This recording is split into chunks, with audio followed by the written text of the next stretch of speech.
Good morning. மே 1 என்ன பண்ணுறீங்க? மே 1 labourers டே. அவங்கள நம்ம ரெஸ்பெக்ட் பண்ணுறோம். நாமளும் கொஞ்சம் வேலை பண்ணும், படுத்துங்காம.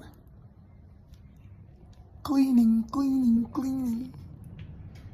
நான் என்னோட அந்த விங் ஒன்று கழண்டு போச்சுல்ல, ஃப்ளை ஆகி போயிடுச்சு லாஸ்ட் வீக்காக. நான் சொல்ல வீடியோ போடலன்னு நினைக்கிறேன். பறந்து போயிடுச்சு. நான் வேறு ஒன்று வாங்கி மாட்டிட்டேன்.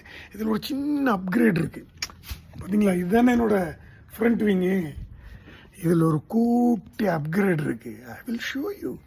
எனியோ, மே 1 அன்னைக்கு படுத்து தூங்காமல் எந்திரிச்சு பைக்கை கழுவுங்க, என்ஜாய் பண்ணுங்க and have a good time. May the entire year be a good time for all you guys. Okay, love you. இது எப்படி எடுக்கிறதுனே தெரியலிங்க. நான் என்னென்னமோ ட்ரை பண்ணி பார்க்குறேன். இது ரெண்டும் ஸ்ப்ளிட் பண்ணி இதை ஒட்டணுங்கிறாங்க. ஐயோ, 1/2 மணி நேரமாக தெரிஞ்சிட்டு இருக்கிறாங்க. இது என்ன பண்ணுறதுன்னே புரியும், வரவே மாட்டேங்குதுங்க. ஷோ, சத்தியமாக சொல்கிறேங்க, என்ன மாதிரி ஒரு லூஸ் உலகத்திலேயே இருக்குது. நான் இந்த ஸ்டிக்கர் வாங்கிங்க, இந்த விங்கு தெரியறதில்லைன்னு சொல்லி இந்த ஸ்டிக்கரை கஸ்டமைஸ் பண்ணி அந்த ஹார்லி ஃப்ளாக் ரெடி பண்ணி ஒட்டலான்னு சொல்லி 2 பீஸ் வாங்கினேன். கஷ்டப்பட்டு அது நான் பார்த்தீங்கல்ல, அது ரிமூவ் பண்ணுறது அவ்வளோ கஷ்டமாக இருந்தது. ரிமூவ் பண்ணிவிட்டு தெரியாமல் நான் இதில் ஒட்டிட்டேன், லூஸ் மாதிரி.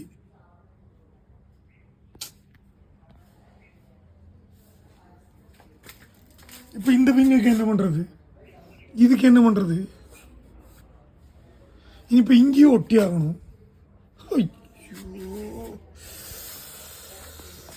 மை காட், முட்டாள்தனம் பண்ண இப்படி தான் இருக்கும். ஐயோ அழகு. சரி விட்டுங்க, இன்னொரு ஸ்டிக்கர் வாங்கி ஒட்டிடலாம். அது அங்கேயே இருக்கட்டும்ல. அந்த விங்குக்கு இந்த மாதிரி ஒன்று ஒட்டிடலாம், பரவாயில்ல விடுங்க.